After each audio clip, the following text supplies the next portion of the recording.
And I mean, the podcast got a lot of attention, a lot of engagement, and I think you probably, like us, sort of fell a little bit into it. That we also had the podcast when we launched the book, and we thought, oh, we'll just do it as a marketing thing to get started, and then actually it got a life of its own, and we got to talk to some really fascinating, interesting people along the way. So I guess, how do you look at the curation of content for your podcasts? What do you believe sort of sets them apart from other AI focused podcasts? So how do you figure out what to talk about?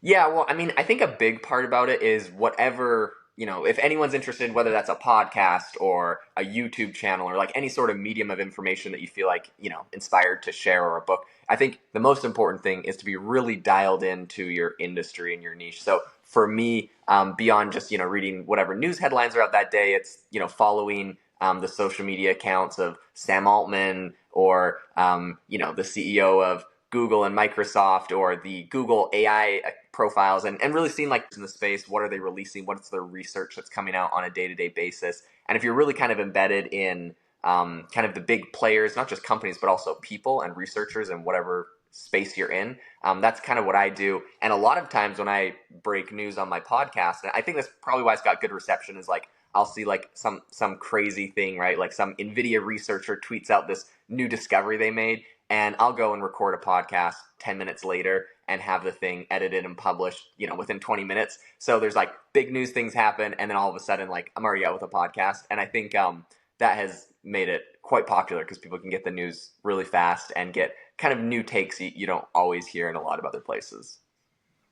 So I'm curious there around how you've sort of curated that list. So, and also maybe how someone could replicate that. So if someone's out there interested in AI, there's a lot of people out there interested in AI. How did you build up that list of people that you follow, places that you follow, and how would you advise someone, I guess, to sort of curate their sources of information to be able to get that sort of info, apart from, I guess, listening to your podcast or other similar podcasts? Yeah, well, so, and I'll give you the strategy, and I'll also say this can be applied, like, yeah, I use this for AI, but whatever industry or niche, whatever your listener is in, whether that's healthcare, medicine, or mechanics, like, this is the same strategy will apply. So, essentially, what I will typically do is look up a list of the top 100 companies within my space, and you can also, if you want, like, some kind of new things, you can look up, like, maybe, like, 20 up and coming companies in your space. Forbes puts out lists like that, and a lot of other places.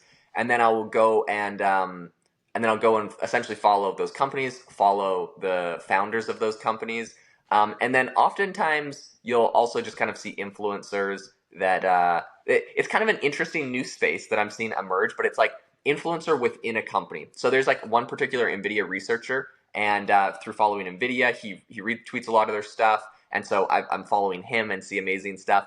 And there's people within X that are posting a lot of stuff about what they're doing with XAI. So it's kind of like that where you follow the company and the founders, but also I don't want people to miss out on like there are like internal company influencers sharing some of the amazing stuff and follow those people because they have really great takes as well.